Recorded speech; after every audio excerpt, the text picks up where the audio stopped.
Well, it's day 2 of the Bangalore Literature Festival and famed authors from around the country are pouring in to be a part of the celebrated event. And one among them was Shobha De. My colleague Nabila caught up with the famed author who spoke on a host of topics.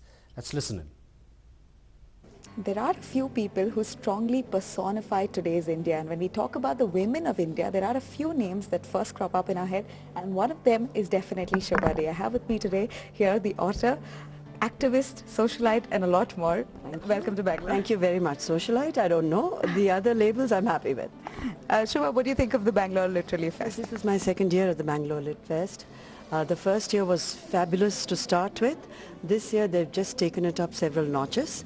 It was a terrific idea because Bangalore, with its rich heritage, literary heritage, cultural heritage, the Kannada writers, the writers who write like Shashi Deshpande, who live in Bangalore, who write in English, certainly deserved a Lit Fest to call its own. And I'm so glad that the people who are behind it have done so with such a seriousness of purpose and with a sense of commitment, and done it with flair and style, in a great amount of intelligence. They have a lineup of authors that any Lit Fest in the world would envy.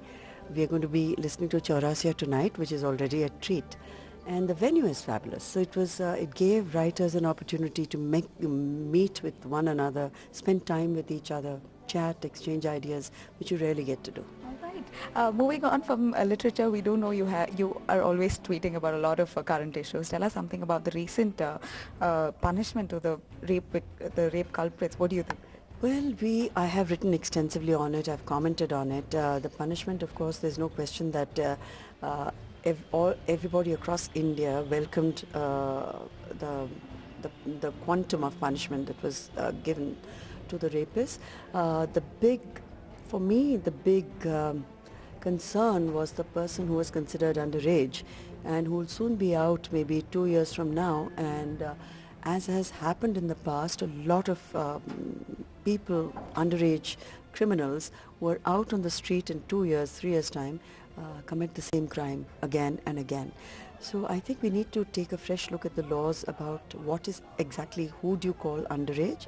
Is the crime that is an adult crime to be judged as committed by a person who knows what he's doing, or are we going to make concessions because of a few months on a birth certificate? That was a big issue for me. All right.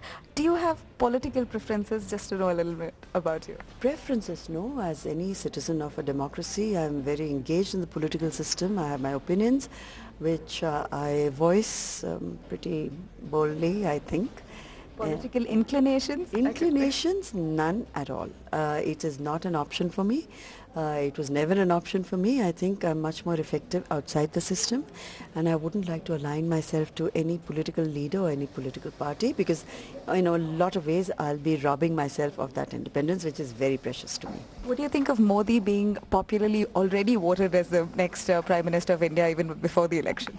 Well, I think it's his supporters who are saying that. I don't think all of India is saying that. We'll have to wait and see how the next election pans out.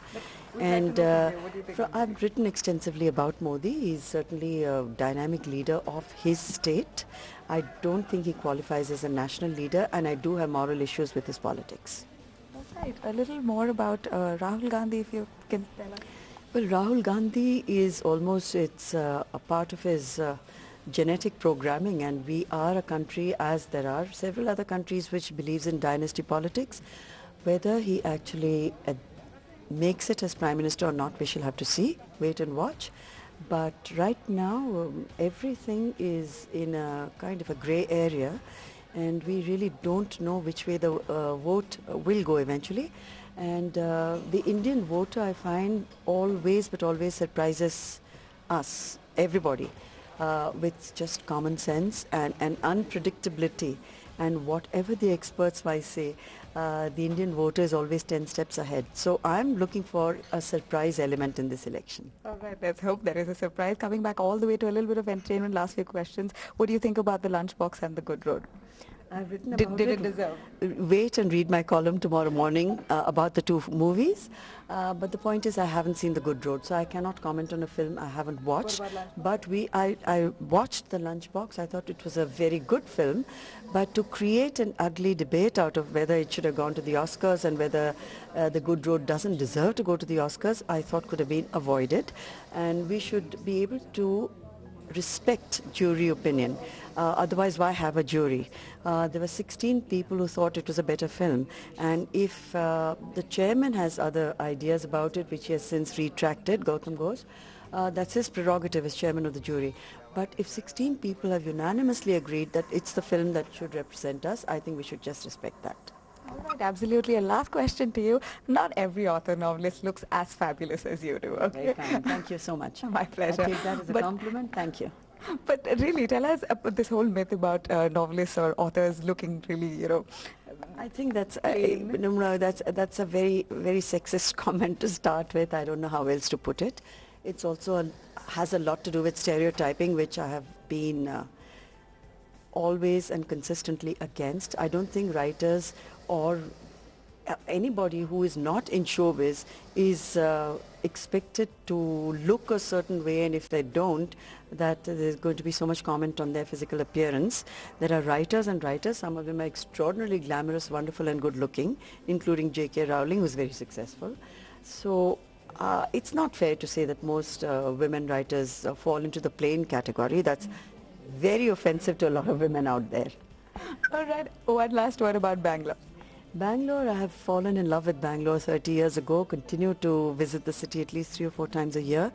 Love its spirit, love its energy, love the fact that it's a very young city, and it used to be a far greener city. I miss some of the tree cover, and there is the pollution, of course, is something that all of you are concerned with, and you're also concerned with the garbage in this city. But it's a city that in so many ways is a microcosm of India. It's very cosmopolitan. It has people from across the world and across India coming to make their lives here and to make their dreams happen. So Bangalore forever. All right, thank you so much for speaking with us. That was Shobha, strongly opinionated Shobha talking to us about the Bangalore Literature Festival, politics, movies and a lot more with camera person Jagan, Nabila for News 9.